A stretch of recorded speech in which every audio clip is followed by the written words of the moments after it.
Hey, what's up guys? Danny from Danny Mac's Kitchen. Great to see you as always. I was looking for a reason to go to the liquor store earlier to buy a bottle of bourbon, and I immediately thought of you guys and the holidays that are upon us. I wanted to come up with a bourbon-inspired recipe for you guys just in time for Thanksgiving, especially, and I did so. We're gonna make a bourbon chocolate pecan pie. It's going to absolutely rock, and really I was just looking for justification to go to the liquor store to buy a bottle of booze to begin with. So thanks for helping me out, guys. You're gonna love this recipe. It's spectacular, and it's easy to do, and just in time for the holidays. So let me show you guys how to do it.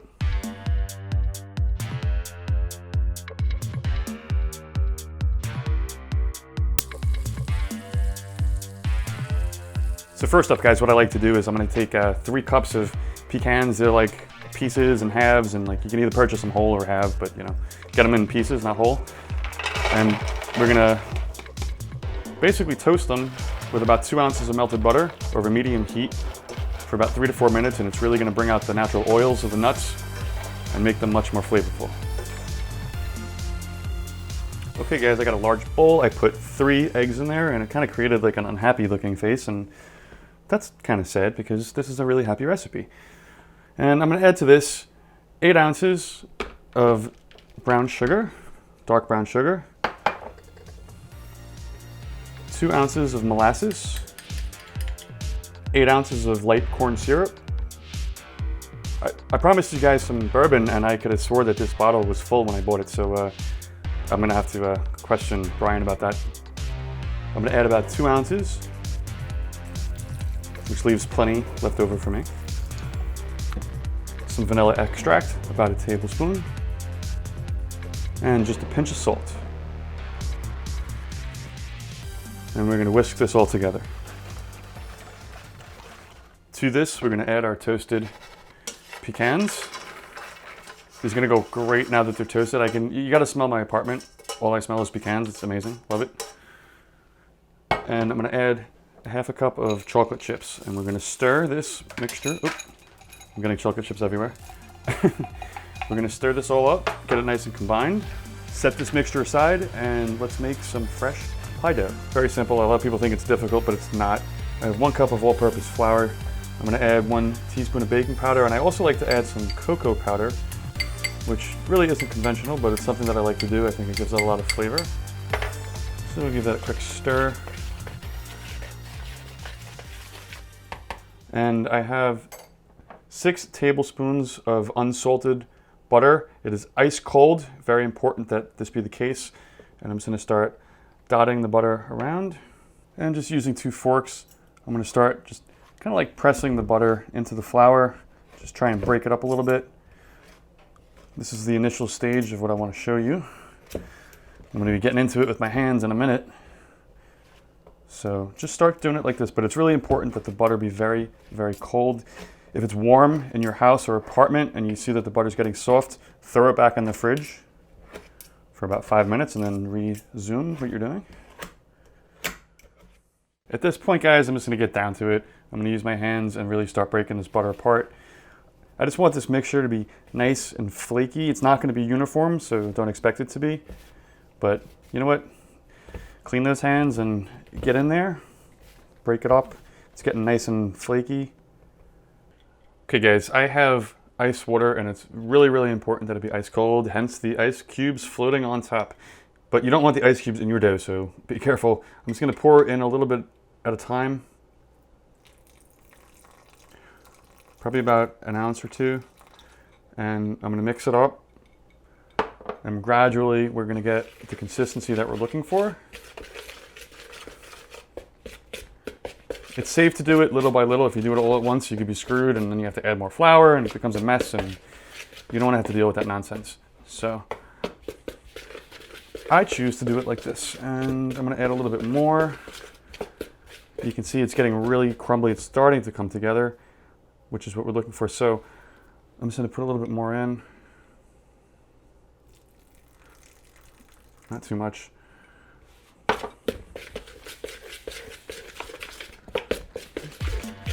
Give it a good mix in.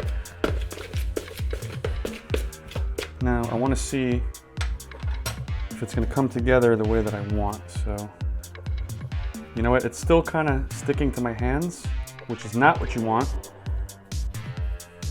So I'm going to add a tiny little bit more. Very close though.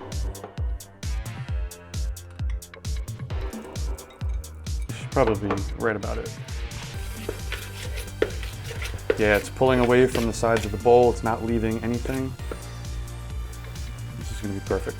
And what we're gonna do is, we're gonna refrigerate this for an additional 10 minutes to firm it up. And then we're gonna roll it out and we're gonna get our pie in motion. So I formed it into a nice ball, place it on saran wrap. We're gonna just press it down a little bit. I'm gonna cover this and I'm gonna refrigerate it for an additional 15 minutes to firm it up. It's gonna make it easier to roll out. So plop this in your fridge and I'll see you guys in a little bit. Cool guys, I took this out of the fridge. I put it in there for like 10-15 minutes because the butter softens up and it will not roll out. It's gonna be a real pain in the neck, so make sure you do that. I floured my cutting board, I floured my rolling pin. I'm gonna put a little additional flour on top and I'm just gonna start rolling this out. I'm gonna be working with a 9.5 inch dish, baking dish that I'm gonna put all of this amazing pecan mixture in. So I wanna roll it so it's larger than that, so it like overlaps. So just keep like moving it around. If you think it's sticking at all, add more flour. A little bit of a process, but it's gonna work. If you see large chunks of butter, that's perfect. That's exactly what you're looking for. That's what really constitutes a nice flaky crust. Just gonna pull that back a little bit. And probably get flour all over my floor, but whatever. What else is new?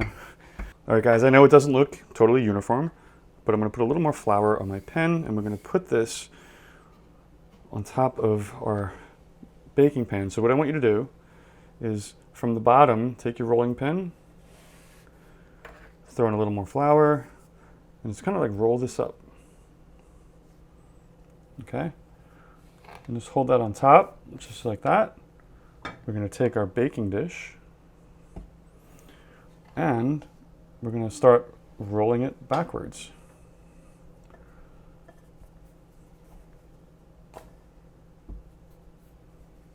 Just like that.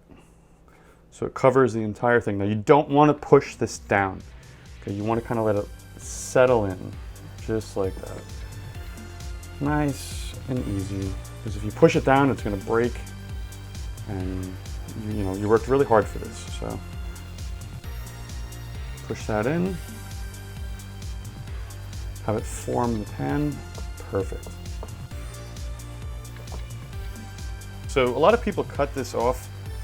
I don't really think it's necessary because you're just like throwing away good dough. So what I like to do is I like to take it and like kind of like wrap it back on top a little bit and just like kind of like roll it around. I mean, it's dough. Why throw it in the garbage? It doesn't have to look perfect. You know, this isn't a photo shoot. You know what? Just to create like a real cool effect, just take your two fingers and just like start doing that, just like making a little pinching.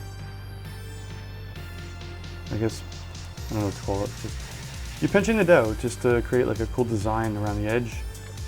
You know, it's not gonna be perfect around the entire pie, but I don't want it to be. That's what's key from a homemade dish that you bring to your friends or family's house. You know, it shows the love and time that you put into it. Let's take our pie mixture and fill it up. This is gonna be amazing, I can't wait. Make sure you get it all out and spread it nice and even. And we're gonna bake this at 375 degrees for about 45 minutes. We're gonna check it a little bit before to make sure that it's set, but I think that 45 minutes should be cool, guys. Okay guys, it's been 45 minutes or 50 minutes and let's take this out of the oven. It smells amazing. Wow, it looks really sick. All right.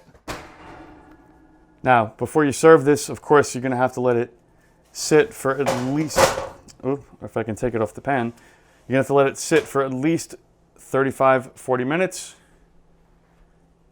This looks incredible, even though I just broke the crust.